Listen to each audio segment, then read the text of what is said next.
Siin on samamoodi, kus saab rätikuid endale võtta ja see on siis siin teise basseini juures. Et 2 kohas saab rannarätikuid. Ja põhimõtteliselt me olemegi nüüd juba rannas. Et siin on ranna promenaad tee, mis on kuskil 6 kilomeetrit pikk. Et kui nüüd sinna poole, kui ookean jääb otsa, siis vasakule poole sinna minna, on suur kaubanduskeskus ja seal me käisime söömas, on öömarket, kus siis kohalikud teevad süüa. Seal on siis kohalik söök, Indoneesia oma. Me oleme paar korda seal söömas käinud ja see on võrreldes nende söögikohtadega, mis siin on ikka 2 korda odavam. Seal saad põhimõtteliselt 2 inimest 100 000 natukene peale saavad 2 inimest söödud. Selline on siis selle hotelli rand. Siin on meie hotelli rannatoolid. Ja siin on ookean.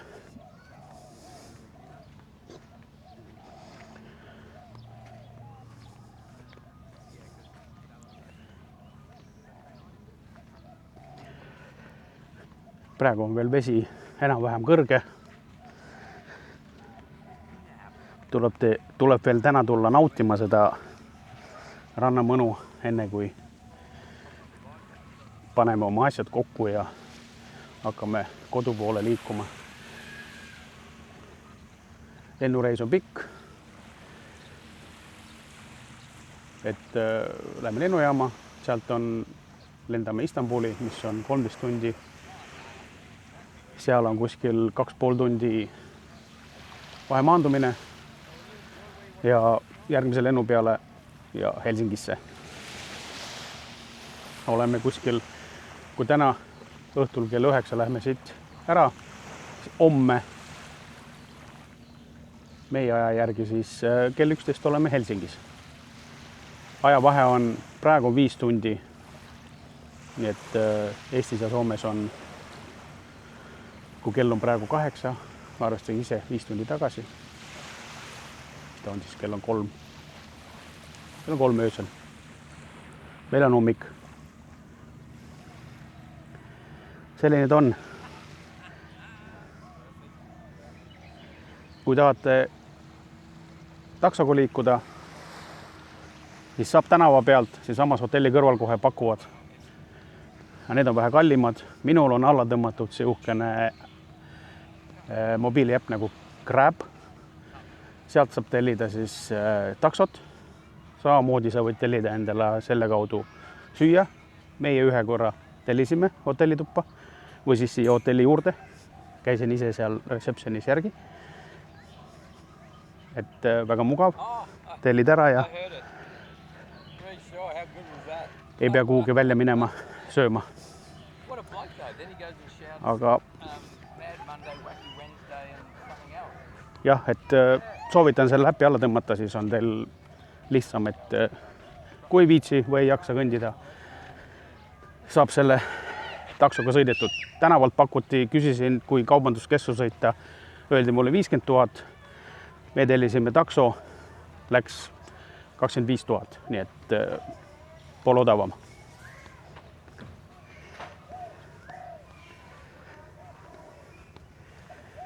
Näitan veel ühe söögikoha, kus on meil siin kohe kõrval, kus me oleme käinud, on väga head söögid.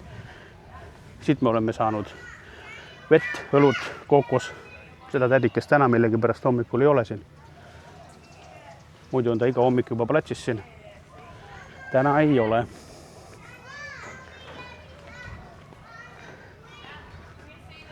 Natuke maad siit edasi näitan.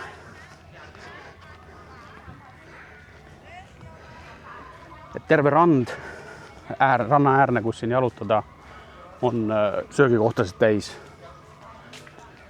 Siit kuskil 1,8 kilomeetrit on, kui kõndida, on üks väike kilpkonnakasvatus. Seal näeb väikseid kilpkonnasid ja suuri kilpkonnasid.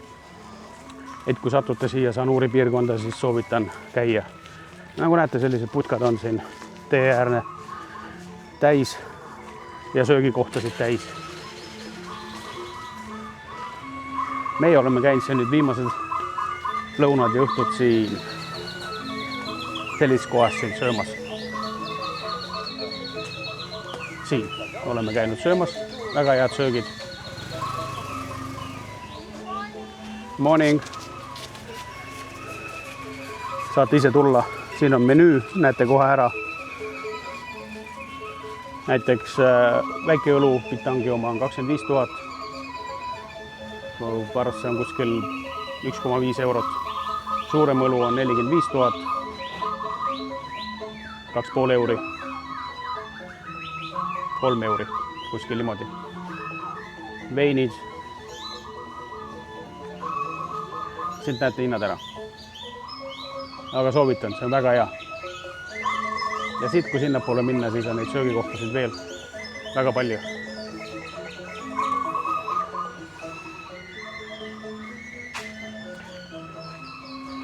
Selline väike tutvustus sellest hotellist. Saan midagi kokku miksitud seda videot, siis panen YouTube ülesse, kellel huvi on, saab minna vaatama.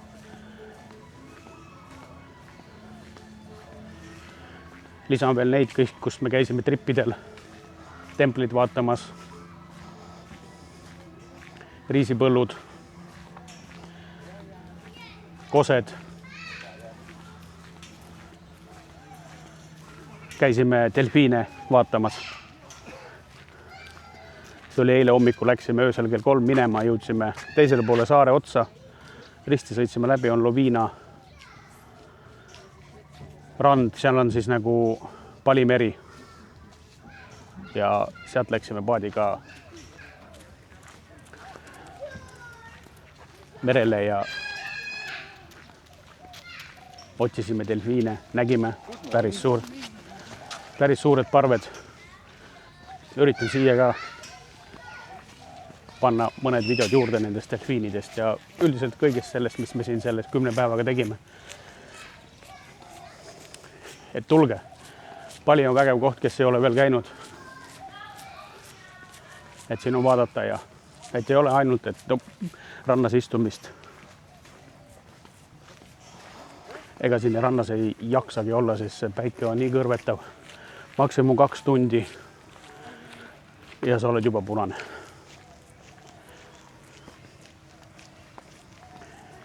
Ja see päike võtab isegi see, et sa mõtled, et sa istud varjus. See peegeldab igalt poolt ja võtab läbi varju ka see päike. Meil olid siin üks Eesti grupp oli. Üks mees ütles, et ta istus terve päeva ainult varjus, aga oli ära põlenud. Nii et kui tulete päikesega, olge ettevaatlikud siin. Võtke endale kaitsekreemid kaasa. Soovitan seda Sanuuri piirkonda.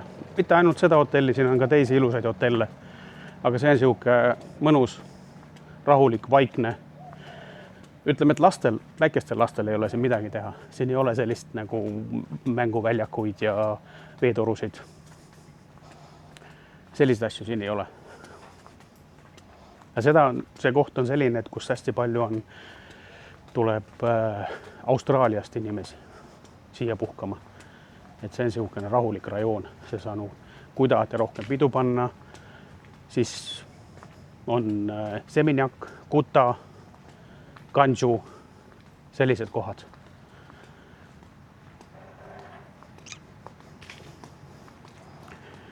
Okei, selline oli lühi tutvustus ja